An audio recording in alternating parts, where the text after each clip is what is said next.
Barrister Asaduddin Owaisi MP व सदर कुल हिंद मजलिस इत्तेहाद मुस्लिमीन की हिदायत पर कारवान के मजलिसी रुकन असम्बली कौसर मुहियुद्दीन ने जीएचएमसी के अहदेदारों के साथ नानल नगर डिवीज़न के तहत रोमान होटल से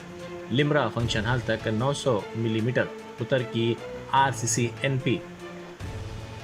क्लास पाइपलाइन बिछाने के कामों की पेशरफ्त का तफसीली तौर पर मुआयना किया।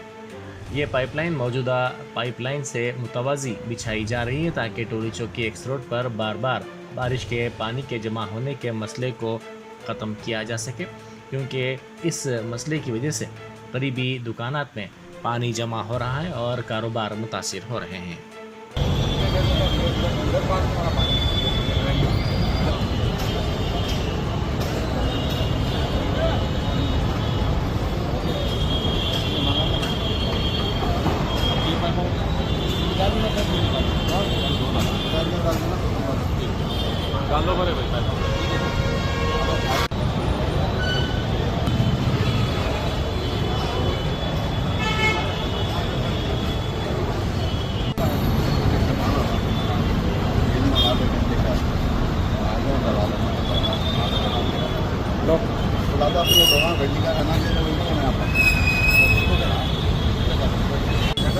जो है उसके ऊपर नाले के ऊपर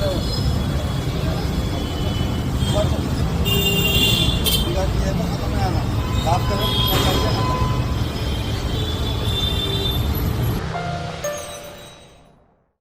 Germanton super speciality hospital national award winner doctor Mir Jawad Jar Khan, German trained senior orthopaedic surgeon and director, माहिर डॉक्टर्स डॉक्टर वासिफ आजम और doctor Bharvi Chanduri, senior cardiologist और दीगर डॉक्टर्स नुमाया खिदमत अंजाम दे रहे हैं। Robotic surgery, advance cath lab, MRI, operation theatre, ICU, 2D ultrasound जैसी सहूलियात से आरास्ता कॉर्पोरेट लेवल हॉस्पिटल वाजबी फीस में हर मर्ज से शिफायाबी के लिए Germanton super speciality hospital Attapur.